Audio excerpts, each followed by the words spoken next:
इनके लबे रंगी की निछावर थी कि जिसने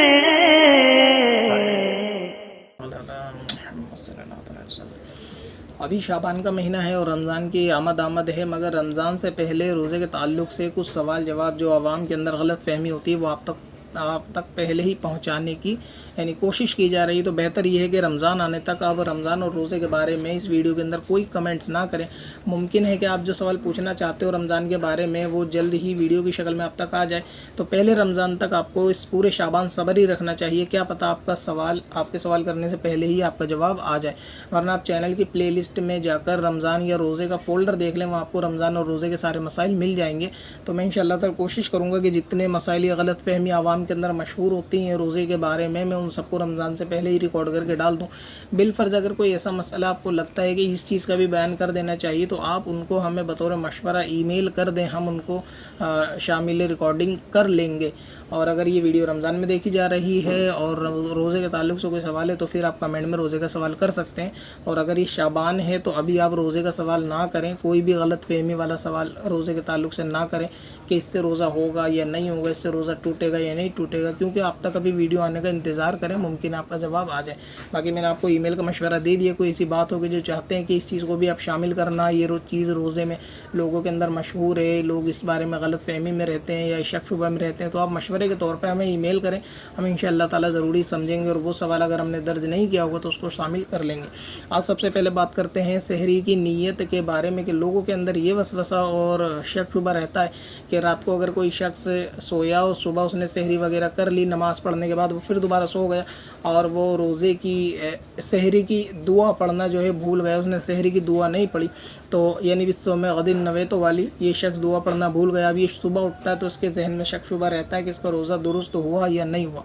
तो देखें, नीयत और दुआ के ताल्लुक़ से एक क़ायदा आप ये चीज़ याद रखें कि जहाँ पर दुआ पढ़ना या किसी चीज़ की नीयत की दुआ पढ़ना मुराद होता है, अगर वहाँ शख्स कोई किसी काम को प्रैक्टिकल कर लेता है यानी उसको अमली जामा पहना देता है, उसके प्रैक्टिकल में उतर आता है, तो वहाँ फिर मुँह से दुआ या नीयत करना यानी ये ज़रूरी नहीं होता। दिल में उस चीज़ का इरादा था और उसने उस काम को प्रैक्टिकल अंजाम दे दिया तो ऐसी सूरत में वो काम बिल्कुल दुरुस्त हो जाएगा। अब कोई शख्स सोया इस नीयत से कि उसको सुबह रोज़ा रखना है और वो रोज़ा रखने के लिए सहरी में उठा और उसने खाना भी खाया और वो उसकी नीयत हाजिर थी कि हाँ वो ये खाना सहरी ही के रोज़े ही के लिए खा रहा है, तो इसका ये काम रोज़े के लिए प्रैक्टिकल हो रहा है कि इसको रोज़ा रखना, उसके लिए ये अमल कर रहा है, तो उसका अमल कर लेना नीयत के ऊपर बिल्कुल गालिब है और ये नीयत ही है और ये काफ़ी है। अब अगर इसने वो दुआ नहीं पढ़ी और ये ऐसी सो गया तो सुबह को इसका रोज़ा बिल्कुल दुरुस्त है। यानी जहाँ पर आदमी की दुआ मुराद होती है, अगर वो उस काम को प्रैक्टिकल अंजाम दे दे तो वहाँ मुँह से कहना ये ज़रूरी नहीं होता। और दुआ पढ़ लेगा तो इंशाअल्लाह ताला इसमें कोई हरज भी नहीं है, बाकी भूल जाएगा तो रोज़ा हो जाएगा। जो गलत फहमी आवाम में है कि अगर वो दुआ नहीं पढ़ी तो शक शुबे में आते हैं कि रोज़ा हुआ या नहीं हुआ, ये कब तक उस दुआ को पढ़ें, तो बाद में फिर उसको पढ़ने की भी कोई ज़रूरत नहीं है। आपने सहरी खाई रोज़े की नीयत से आपके लिए काफ़ी है।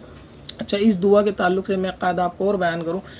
जैसे कि मान लीजिए अभी ज़ोहर की अज़ान हुई और कोई शख्स ज़ोहर की अज़ान होते ही नमाज़ के लिए चल दिया, तो उसका ये नमाज के लिए मस्जिद में जाना ये एक प्रैक्टिकल फ़ेल है, ये एक अमली फ़ेल है जो ये बता रहा है कि ये ज़ोहर पढ़ने जा रहा है। अब अगर ये शख्स बिना नीयत मुँह से बोले डायरेक्ट नीयत बांध के ज़ोहर पढ़ना शुरू कर दे, इसकी ज़ोहर की नमाज़ बिल्कुल दुरुस्त होगी। तो इसमें दरअसल सवाल इस तरीके का भी आता है कि इमाम साहब रुकू में है, ये शख्स थोड़ा देर से गया, अब ये शख्स देर से गया, इसने वज़ू करा, वज़ू करने के बाद ये जमात में शामिल होना चाहता है। अब इसने देखा कि जमात खड़ी और इसने सीधा अल्लाहु अकबर कह के जो है ना नीयत बांध ली और इमाम साहब की इक्तिदा में यानी चला गया। तो अब ये बाद में सवाल ये पैदा होता है कि मैंने मुँह से ही अल्फाज नहीं कहे थे कि मैं नियत करता हूँ 4 रकात नमाज ज़ोहर, तो क्या मेरी नमाज़ हुई या नहीं हुई। तो आपका ये ख्याल कि आप ज़ोहर पढ़ने के लिए मस्जिद में जा रहे हैं, फिर आपका नियत बांध कर इमाम की जमात में शामिल हो जाना और उसमें भी ये आपकी नियत थी और ये आपको यकीन रहना कि आप ज़ोहर पढ़ रहे हैं। अब आपने अगर मुँह से अल्फाज नहीं कहे कि 4 रकात नमाज ज़ोहर है तो भी आपकी नमाज ज़ोहर की होगी, क्योंकि आपका प्रैक्टिकल हो जाना ही आपके मुंह से कहने से ज़्यादा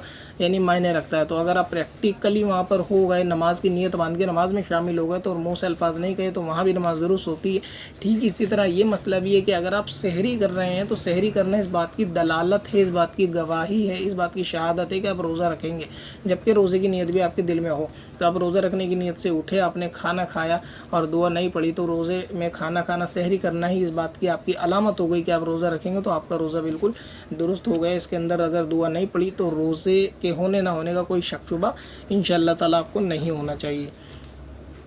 दुआ के ताल्लुक से